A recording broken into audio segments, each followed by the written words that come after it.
강혜신의 오늘의 미국.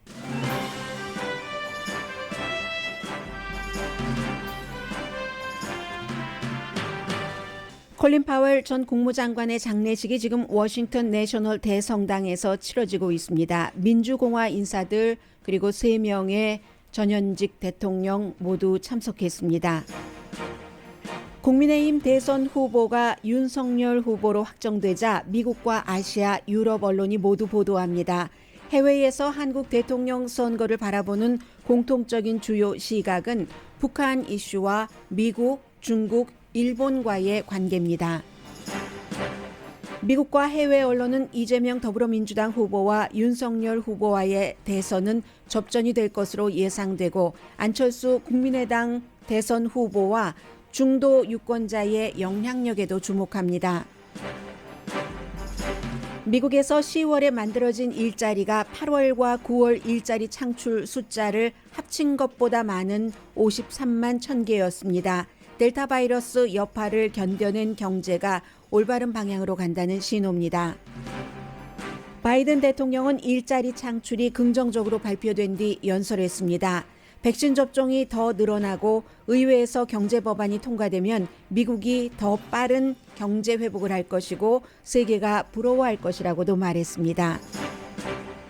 영국 정부가 머크사 코로나 바이러스 치료제를 승인하자마자 파이저사도 코로나 바이러스 치료제 승인 요청을 곧 할 것이라고 발표했습니다. 파이저사는 자사가 개발한 치료제가 병원 입원율과 사망률을 89% 막는다는 임상실험 결과도 발표했습니다. 뉴욕 등 대도시에서 어린이가 백신 접종을 하면 캐시나 상품권을 주는 프로그램을 도입했습니다. 연방 법무부가 투표 제한법을 통과시킨 텍사스주를 고소했습니다.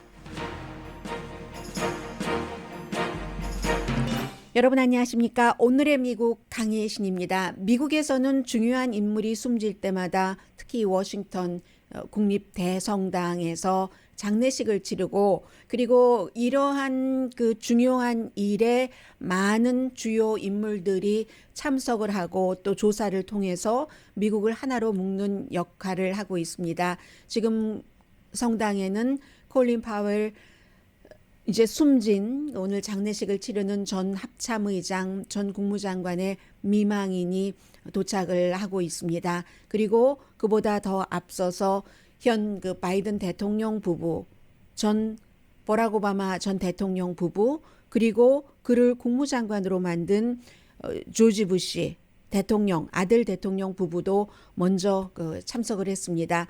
그래서 이 세 대통령은 민주당과 공화당 대통령들인데 여러 가지 대화를 주고받고 있고 그리고 오늘도 역시 지금까지 지난 4년 이제 5년이 됐네요. 중요한 인물이 숨졌을 때 트럼프 전 대통령이 지금은 전 대통령이지만 현 대통령일 때도 참석하지 못했던 때가 많습니다. 오늘도 마찬가지로 보입니다. 이 내용은 잠시 뒤에 전해드리겠고 이제 장례식이 시작 중이기 때문에요. 라디오니까 소리가 들릴 때쯤 해서 전해드리겠습니다. 먼저 오늘의 미국이지만 이제는 한국이 2명의 대선 후보가 모두 확정됐습니다. 더불어민주당의 이재명 후보와 국민의힘의 이제 윤석열 후보인데 윤석열 후보는 발음을 사실 어떻게 해야 될지 모르겠습니다. 요즘 한국 언론에서는 전부 맞춤법 표기법에 따라서 윤석열 이렇게 발음한다는데 본인이 윤석열이라고 부르기를 원한다고 하니까 가족들도 전부 부르고 저는 그냥 본인의 뜻에 따라서 윤석열로 부르겠습니다. 미국에서도 이름에 대해서는 그 스펠하고 상관없이 본인이 원하는 대로 불러주기를 원하고 그것을 존중하고 있죠. 뭐 예를 들어서 교통부 장관 핏 브리저지 아주 스펠도 익숙하지 않고 했었을 때 본인이 핏 브리저지라고 불러달라고 해서 모두 핏 브리저지라고 부르고 있습니다. 오늘은 이제 그 윤석열 그 후보 중심인데 미국 언론, 일본 언론, 영국 언론의 보도를 전해드리겠습니다. 지금까지 나온 것보다 아마 오늘의 미국이 끝나고 나서 신문의 경우는 내일쯤 되면 훨씬 많은 분석 기사가 나올 겁니다. 시사 잡지에서도 마찬가지입니다. 어제 뭐 로스앤젤레스 시간으로 밤 11시경에 최종적으로 후보가 확정됐기 때문에 신문은 전부 마감을 한 그런 그 뒤였었잖아요. 그래서 제가 지금 나와 있는 것 가운데 가장 합리적이라고 생각이 되는, 미국에서는 로이터 통신과 AP 통신, 그리고 일본의 니케이 신문, 영국의 인디펜던트, 그리고 파이낸셜 타임즈. 파이낸셜 타임즈는 영국 신문이지만 뭐 뉴욕 타임즈와 같은 그 회사니까요. 이렇게 어떻게 보고 있는지를 전해드리겠습니다. 한국, 조국에 관심이 있고 한국 뉴스를 아주 흥미롭게 지켜보고 계시는 분들은 다 알고 계시는 내용일 것이라고 생각이 됩니다. 그런데 이렇게 해외 언론에서는 어디에 포커스를 맞춰서 보고 있는가? 왜냐하면 한국에서는 이미 경선이 시작되고 나서 굉장히 작은 하나하나에도 집중을 하고 있잖아요. 그런데 어찌 보면 우리가 다 알고 있는 그 같은 디테일보다도 해외 언론에서 그저 헤드라인 정도 말해주는 그런 것들이 이 두 후보에 관한, 그리고 이번 선거에 관한 가장 중요한 핵심이 될 수 있다고 생각이 됩니다. 먼저 로이터 통신 가장 평이한 보도 전해드리겠습니다. 3월 9일에 이제 대선이 치러지죠. 그래서 윤석열 후보 머릿속에는 이성적으로는 그 표준어가 들어가 있고 감성적으로는 그 본인이 원하는 게 들어가 있습니다. 윤석열 후보가 47.8%, 홍준표 후보가 41.5%. 홍준표 후보는 오선 의원이잖아요. 2017년도에 대선 후보도 했고 뭐 다 알고 계시는 그런 내용입니다. 당의 지지를 많이 받아서 여론의 지지는 뭐 홍준표 후보가 조금 괜찮은 부분이 있다고 하지만, 그래서 60세 또 경기지사였었던 이재명 후보는 56살, 윤석열 후보가 60세입니다. 그리고 이제 딱 후보로 확정되고 나서 말을 할 때 해외 언론이 언론사별로 다릅니다. 이 윤석열 후보가 어떤 말을 한 것을 선택을 하는, 그 편집하는 것이요. 예를 들어서 로이터 통신은 내가 지금 기쁘기보다는 근엄한 그 책임감과 무거운 임무, 그 모든 것들이 정권 교체라는 것에 포커스가 가는 거죠.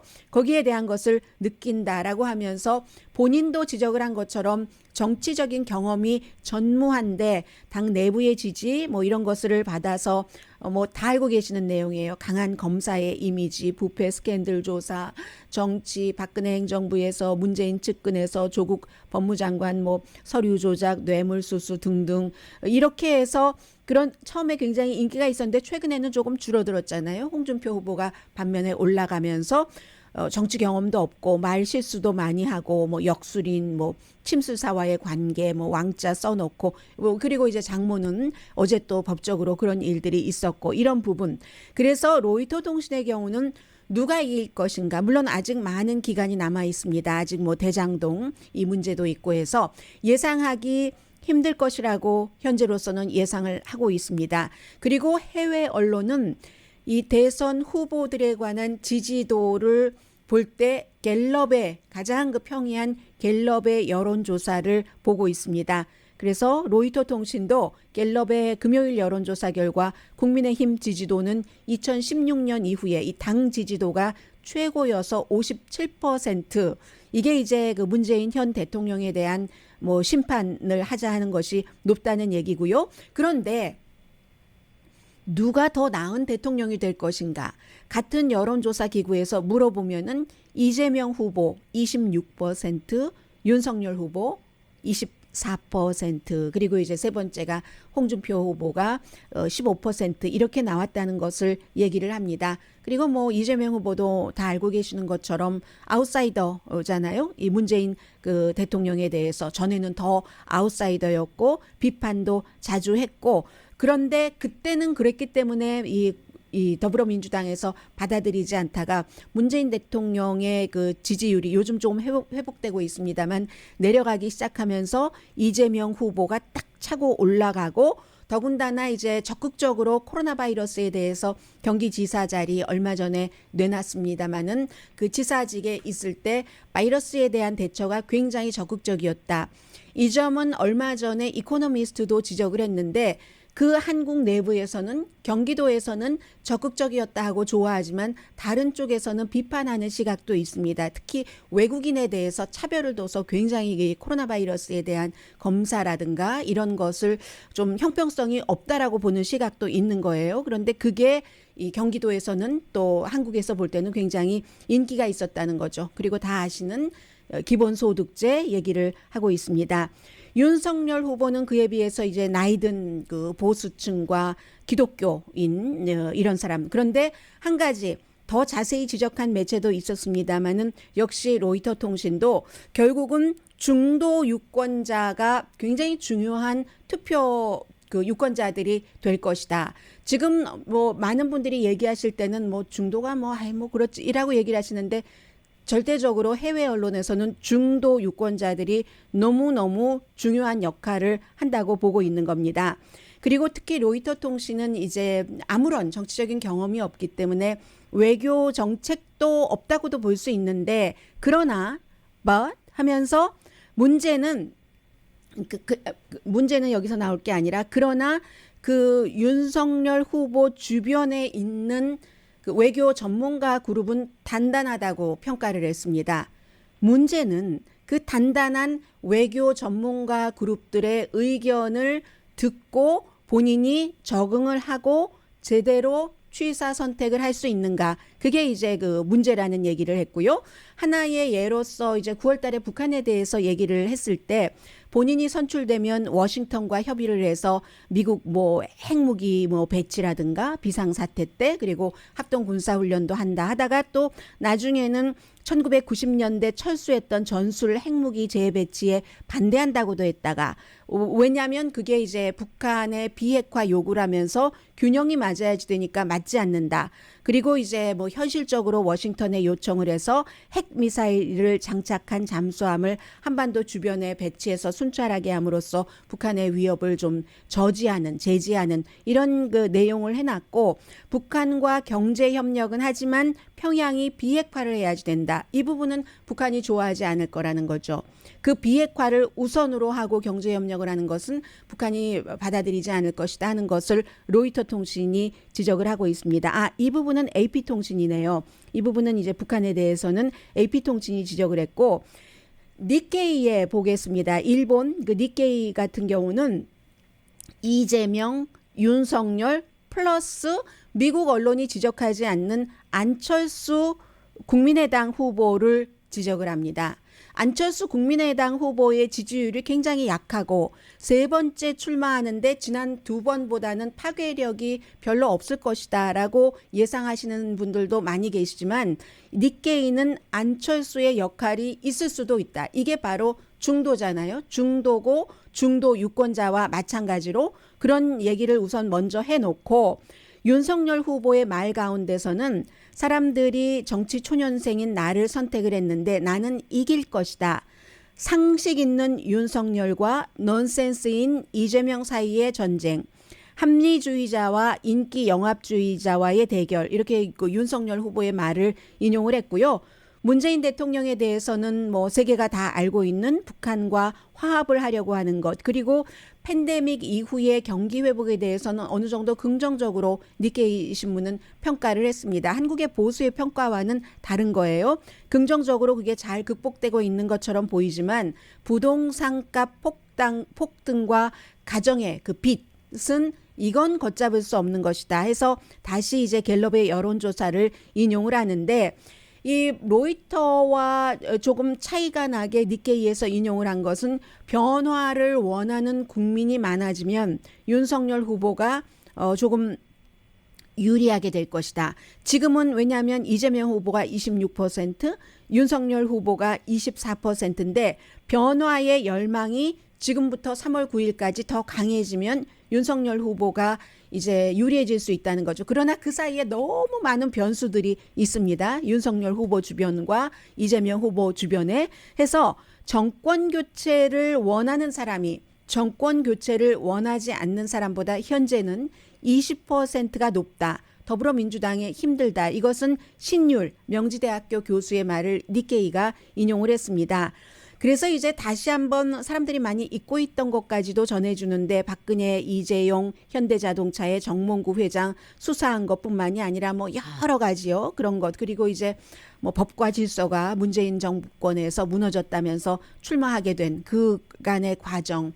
아버지가 연세대학교 교수셨고 서울대 법대에서 8번이나 사법고시에 떨어졌는데 9번째 붙어서 다른 사람보다 늦게 그 자리에 갔지만 뭐 일을 차곡차곡 잘해서 정치인과 빅네임 정치인과 빅네임 CEO들을 너무 많이 수사해서 검객, 닉네임이 검객이었다고 하잖아요. SK 뭐 분식회계 같은 거 2013년도에 2003년도에 한 것 그런 것을 얘기를 하면서 결국은 그 불필요한 규제를 없앰으로써 경제 성장 동력을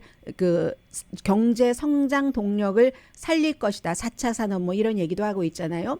북한과 국제 관계는 당연히 니케이로서는 지적을 할 수밖에 없죠. 북한 문제에 있어서도 다른 국가들과 협력을 하겠다. 그리고 이제 그 일본과도 9월 달에 발표한 외교 정책과 안보 그 플랫폼을 보면은 일본과 미래지향적인 관계를 갖겠다는 게 윤석열 후보의 발표였다고 얘기를 하고 있습니다. 미래의 번영을 공유하는 새로운 비전을 위한 일본 총리와 정상회담을 뭐 하겠다 하는 말을 한 것을 지적을 했고요. 그에 비해서 니케이는 이재명 후보는 청소부의 아들로 그리고 누이가 청소하다 숨진 그런 스토리도 있잖아요. 메시지가 분명하고 급진적인 경제정책, 기본소득이 여기에 포함되겠죠. 그런 것들 해서 이제 성남시장 할 때도 이 성남시장 할 때의 여러 가지 그 경제적인 비전 같은 것은 특히 유럽에서 이재명 후보를 많이 그 들여다보고 그 긍정적으로 평가한 게 많습니다. 특히 이코노미스트 같은 경우에 해서 이제 성남 청년들에게 돈을 얼만큼을 줬고 그걸 경기도 지사할 때까지도 연결을 했고 북한 문제는 이제 문재인 대통령과 비슷하지만 만약에 미국과 북한이 핵 협상을 하고 합의를 하고 그 합의에 따르지 않으면 다시 북한에 대해서 제재를 해야지 된다. 이게 이제 문재인 대통령과는 조금 차이점이라고 얘기를 하고 일본에 대해서는 윤석열 후보가 미래지향적인 관계를 갖겠다 한 것에 비해서 이재명 후보는 위안부에 대해서 사과를 해라 이런 것부터 요구한다는 내용 전하고 있습니다. 영국의 인디펜던트, 뭐 신문으로 따지면 조금 보수적인 신문이에요. 북한 문제에 포커스를 뒀습니다. 이재명 후보와 이제 현재로서는 팽팽할 것으로 예상을 하고 있고 북한에 대해서 유화 정책을 펴고 워싱턴과 베이징 사이에서는 어떻게 할 것인가 실용적인 정책을 펴간다고 얘기를 했어요. 그러니까 완전히 이 국민의힘에서 이제 그 중국을 버려야지 된다. 이렇게 하지 않는다는 그 어느 중간인가 있겠죠. 문재인 정권과 국민의힘과 이렇게 인디펜던트는 구분을 했고 그리고 이제 이재명 후보와 윤석열 후보의 굉장한 접전이기 때문에 현재로서는 한국을 분열시킬 것이다라고 내다봤습니다. 그리고 이제 또 미국과 중국과도 경제 싸움 여러 가지 그 라이벌이기 때문에 그 사이에서 결국은 한국이 굉장히 지금부터 선거를 치르기까지 분열될 것이며 윤석열 후보는 미국과 군사동맹 강화를 주장을 하고 그렇기 때문에 북한 중국과의 관계가 싸늘해질 수 있다라고 보고 있는 거죠. 그에 비해서 이재명 후보는 북한과 관계 개선을 하기는 할 것이다. 그런데 이 인디펜던트는 이재명 후보가 북한과 관계 개선을 한다고 하면서 동시에 북한을 핵을 포기시키지는 못할 것이다.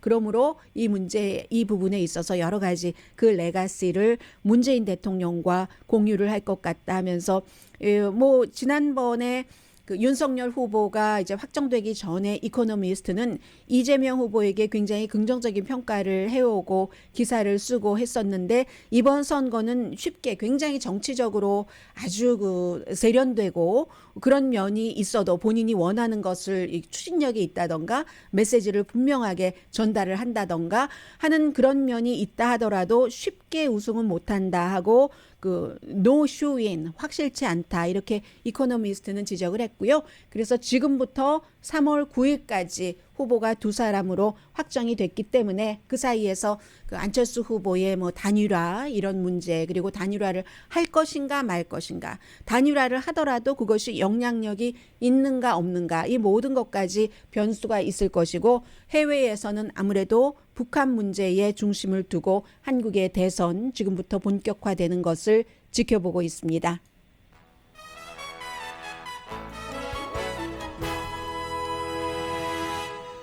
네, 미국의 지금 모든 공중파 방송 그리고 케이블 방송은 콜린 파월 전 국무장관 장례식을 생중계하고 있습니다. 잠시 뒤에 전해드리겠습니다. 지금은 잠시 뒤에 뵙겠습니다. 라디오 서울 방송 오늘의 미국 듣고 계십니다.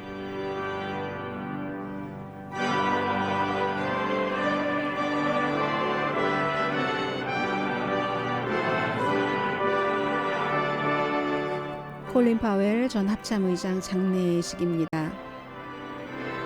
베토벤 곡에 가사 붙인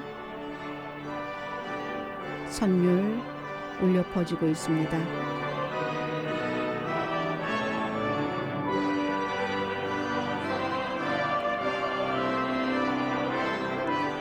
그리고 지금 맨 앞줄에는 오늘 아침 경제 연설을 하고 바로 출발한 바이든 대통령과 질 바이든 여사 그리고 버락 오바마 전 대통령과 미셸 오바마 여사 그리고 그 옆에는 조지 부시 대통령과 로라 부시 여사가 앉아 있고 얼마 전에 병원에 입원했다 퇴원한 빌 클린턴 전 대통령 모습은 오늘 보이지 않습니다. 다만 로라 부시 여사 바로 옆에 힐러리 클린턴 전 퍼스트 레이디였고 그리고 콜린 파월 합참 의장 과 마찬가지의 국무장관을 지냈던 힐러리 클린턴이 앉아 있습니다. For your attendance, particularly after the arduous trip. President Obama, Mrs. Obama, thank you so much for being here. 네, 지금 이제 그 대통령들 오늘 이 조문객으로 참여해 주셔서 감사합니다 하는 얘기를 하고 있는데 리차드 아미티즈입니다. 리차드 아미티즈는 과거에 국무부의 그 부장관을 그 했었고 그렇기 때문에 그 부시 대통령 시절에요. 그래서 오늘 이 장례식에서 아주 그 중요한 역할을 맡고 있습니다. So what do I say? Do I say First Lady? Or do I say Secretary Clinton? Or Senator Clinton? I think I'll just content myself by saying 네, 이 힐러리 클린턴을 소개를 할 때는 국무장관이었고 또 역시 상원의원이었다. 뭐 퍼스트 레이디이기도 했고 그런 모습에서 맨 앞줄에 민주당 두 명의 대통령과 부부 그리고 한 명의 공화당 대통령 부부 또 국무장관 상원의원이었었던 힐러리 클린턴 함께 앉아 있습니다. 아마 리처드 아미티지 그 전 그 부장관이 그 국무부의 부장관이 여러 가지를 그 주도하지만 매들린 올브라이트라는 콜린 파웰은 공화당이었고 최근에 1월 6일 의사당 사건 이후에 나는 더 이상 공화당이 될 수 없습니다 라고 얘기를 했지만 레이건 때부터 공화당이었었던 사람이잖아요. 그런데도 지금 뭐 리처드 아미티지 같은 공화당 또 힐러리 클린턴, 버락 오바마, 조 바이든 같은 민주당 이런 사람들이 전부 와 있고요. 매들린 올브라이트 본인 전에 국무장관 또 역시 그 힐러리 클린턴이죠. 빌 클린턴 대통령 당시의 국무장관인 매들린 올브라이트 미국의 국무장관으로서 처음 북한을 방문을 했었던 매들린 올브라이트는 당은 다르지만 그리고 여러 가지 의견도 굉장히 달랐습니다. 살아생전에. 그러나 오늘 아마 조사를 하게 될 것 같습니다.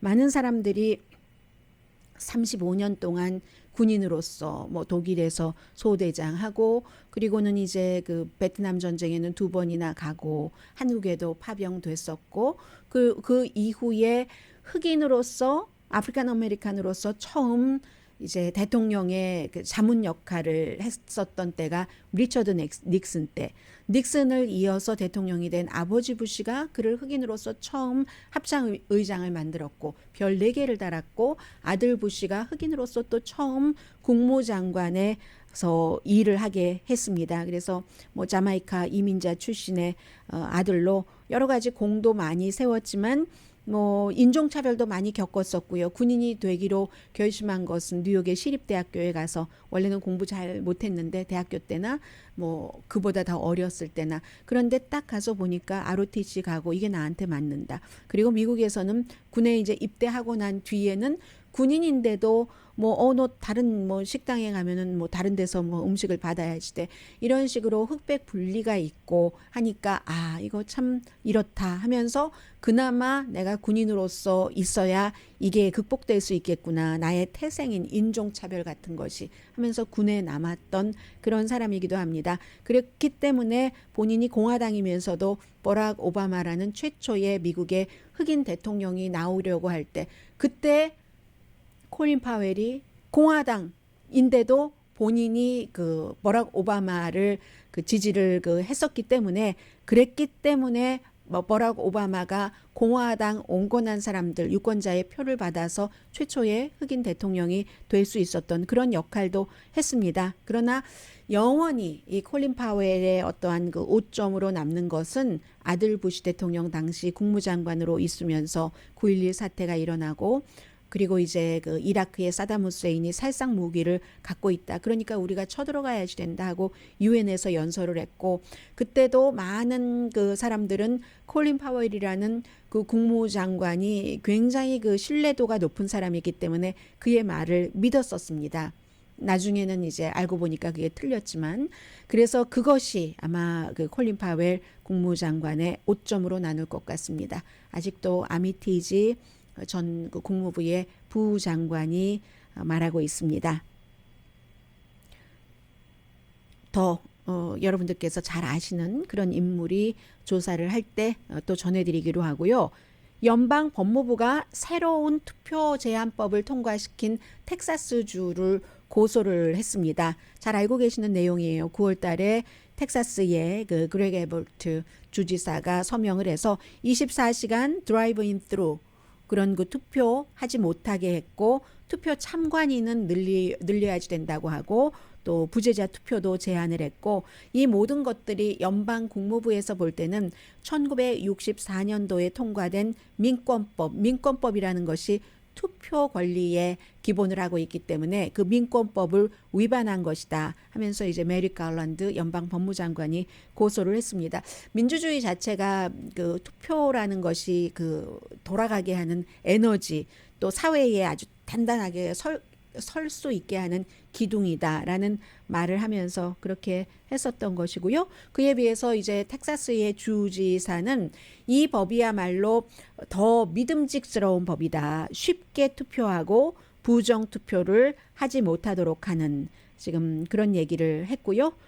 그리고 또 하나는 지금 연준 의장에 대한 얘기가 많이 나오고 있는데, 그제 연방준비제도에서 이제 12월부터 채권과 모기지 관련 채권 사들이는 것은 액수를 줄이는데도 불구하고 이자율은 아직 올리지 않는다, 인플레이션과 실업률이 확실하게 잡혀졌다라고 생각할 때 생각을 하겠다라고 얘기를 했죠. 그것이 주식시장을 상당히 조금 좋은 방향으로 놀라게 하게 했다, 이런 게 있는데, 제롬 파월 연준 의장이 바이든 대통령이 지명을 했었던 사람이 아니고 트럼프 전 대통령이 지명을 한 사람이잖아요. 지금 트럼프 전 대통령 때는 자넷 옐런 현 재무장관이었는데, 그가 이제 오바마 때부터 일을 했기 때문에 계속 일하게 하지 않았고, 뭐 여러 가지 이유가 있었지만 여자다, 키가 작다 등등을 포함해서. 그런데 제롬 파월을 바이든 대통령은 들어와서, 원래 2월 달에 임기가 끝나거든요. 그런데도 좀 여유를 두고 이렇게 하고 있고, 아마 제롬 파월을 재지명을 할 것 같고, 왜냐하면 백악관에서 의회 민주당 의원들에게 청문회를, 어차피 인준청문회를 통과해야지 되니까 50표는 적어도 받아야지 되기 때문에 민주당 의원들에게 좀 미리 만나서 여러 가지를 좀 타진을 해봐라라는 요청을 했답니다. 왜냐하면은 그 엘리자베스 워렌 같은 아주 그 진보적인 의원들이 제롬 파월을 뭐 굉장히 그 비난을 하고 있거든요. 그래서 지금 그렇게 하고 있고 지금 현재 미국에서 연방준비제도 의장이 누가 되느냐는 미국의 경제와 그리고 세계의 경제에 굉장히 중요하죠. 이자율과 채권 매입, 그 테이퍼링 하는 것을 조절을 하는 사람이기 때문에 그런 것이 있고요. 해서 대통령 뭐 아직 결정하지 않았다고 하지만 결정을 한 것으로 보입니다. 50대 50 가지려면은 지금 일단 엘리자베스 워렌이 반대를 한다고 하니까 공화당의 도움이 필요할 수도 있고요. 공화당은 그런데 그 트럼프 전 대통령 때는 그 지지를 했었으면서 또 바이든 대통령의 지명자이기 때문에 안 할 수도 있고 해서 그러나 큰 문제는 없을 것으로 보이고요. 이 정도 말씀드리고 잠시 뒤에 경제 뉴스 전해드립니다.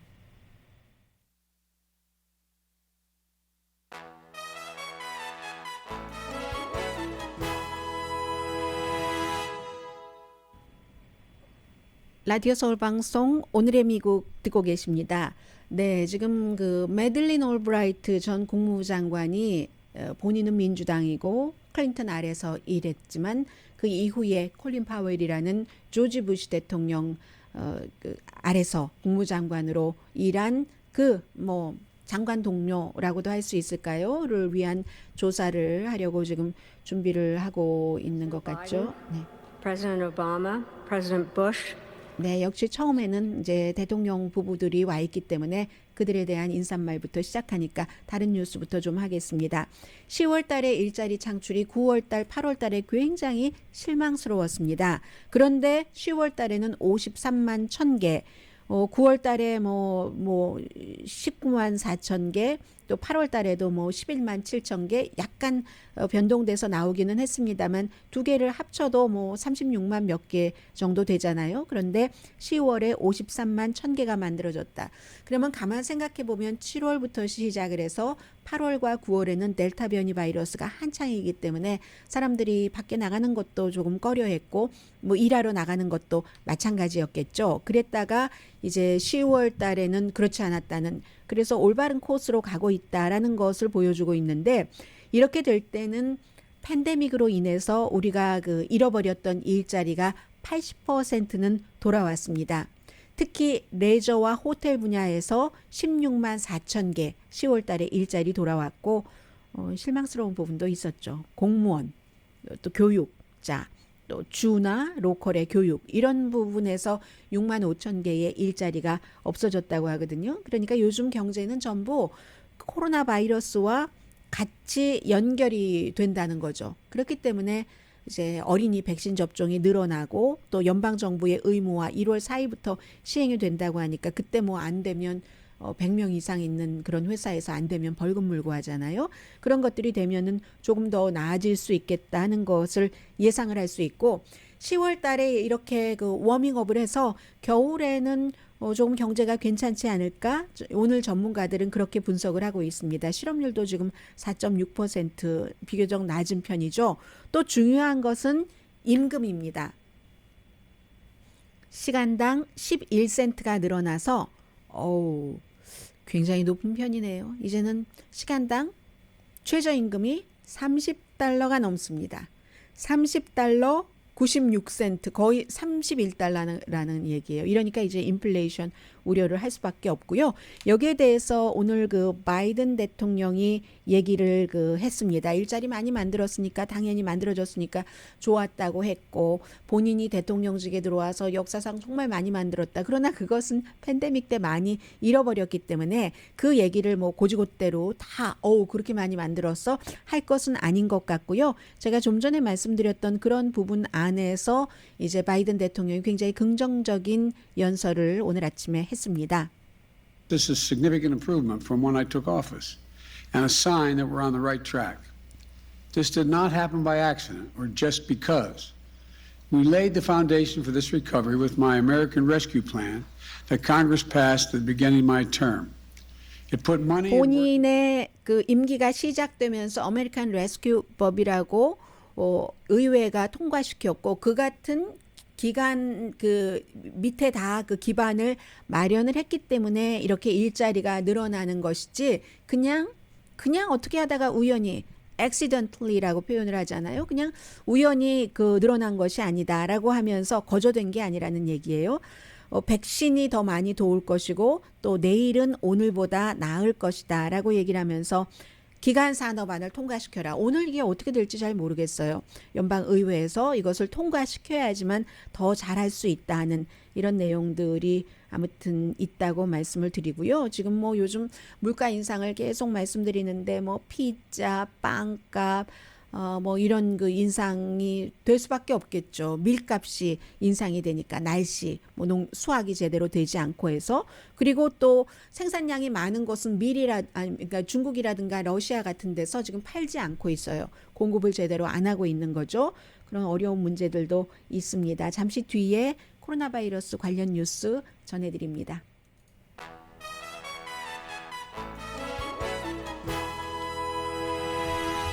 라디오 서울 방송 오늘의 미국 듣고 계십니다. 지금 콜린 파웰 전 그 합참 의장도 84세였는데 코로나 바이러스 합병증으로 그 숨졌죠. 장례식 진행되고 있고 관은 오늘 그 열지 않았습니다. 코로나 바이러스로 인한 입원율, 사망률 계속 그 줄어들고 있다는 말씀은 드리고 있고요. 지금 그 파이저사에서 만드는 팩스로비드라는 그런 그 먹는 치료제가 입원율과 사망률을 똑같이 89%나 줄일 수 있다. 증상이 시작되고 사흘을 복용을 하면은 그럴 수 있다고 얘기를 하고 있거든요. 그래서 그 임상 실험을 하던 중에 뭐 사망한 사람 없고 좀 코로나 바이러스에 대해서 취약한 사람, 말하자면 이제 콜린 파웰 전 합참 의장처럼 당시에 암으로 여러 번 그 치료도 받았고 파킨슨 병도 앓고 있었고 하셨던 그런 분들께는 이제 치료제가 굉장히 그 역할을 많이 한다는 얘기입니다. 그래서 파이저사 자체에서는 게임 체인저다 뭐 이런 얘기를 했고요. 어제 이제 그 머크사의 치료제에 대해서는 영국이 승인을 했고 이 머크사는 미국에도 지금 곧 신청을 할 예정입니다. 어린이에게 이제 그 어린이 5살에서 11살 사이에 파이저 앤 바이오엔텍 접종 승인이 났기 때문에 로스앤젤레스에서도 접종이 되고 있는데 뉴욕시는요 시장이 이제 떠나가는 시장이죠. 빌라지오 그 시장이 어린이가 만약에 백신 접종을 맞으면 그게 이제 시에서 놔주는 곳에서 백신 접종을 하면은 $100를 주거나 아니면 관광지 티켓, 뭐 자유의 여신상 이런데 티켓을 준다는 겁니다. 뉴욕만 그런 게 아니라 시카고도 그렇고 또 무슨 뭐 아예 시카고는요 11월 12일에 하루 학교 가장 큰 교육구에서 문을 닫고 아이들을 백신 접종을 하게 하는 그런 일을 빠지지 않고 맞게 하는 거 선물 카드도 주고요. 루이지아나도 그렇고 텍사스의 샌안토니오 텍사스 주와 샌안토니오는 정책이 다른 겁니다. 텍사스 주 전체적으로는 주지사가 백신 접종 의무화에 강하게 반대라고 있지만 샌안토니오 시가 돼보세요. 도시이고 인구가 많고 하면은 이게 할 수 있는 모든 일을 다 해야 되잖아요. 그래서 샌안토니오에서도 부모나 보호자가 어린아이들을 데리고 와서 백신 접종을 받게 하면은 이제는 이제 부모에게 줘요. 여기는 그로서리 스토어에 선물권 $100짜리를 주게 됩니다. 그리고는 이제 연방에서 직원이 100명 이상이 되면은 백신 접종해야지 된다. 그것을 이제 그 체크하는 때가 1월 4일이거든요. 데드라인이 1월 4일이라서 만약에 어기고 나면은 받지 않는 사람은 이 경우에는 일주일에 한 번씩 테스트를 받아야지 됩니다.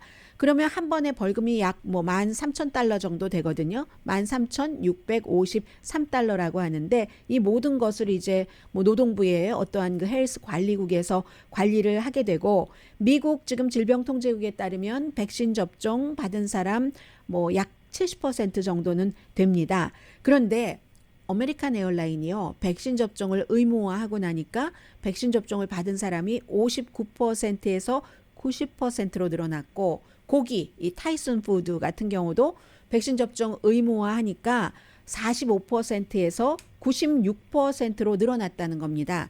물론 반대하시는 사람들도 있죠. 반대하는 사람들은 뭐 이 일자리를 그만두거나 아니면 100명 이상이 아니어서 의무화가 아닌 그런 곳에 가서 일할 수도 있고, 그렇기 때문에 이런 경우에 노동력이 떨어진다, 왜 이런 걸 해 하는 반대가 끊임없이 존재하는 겁니다.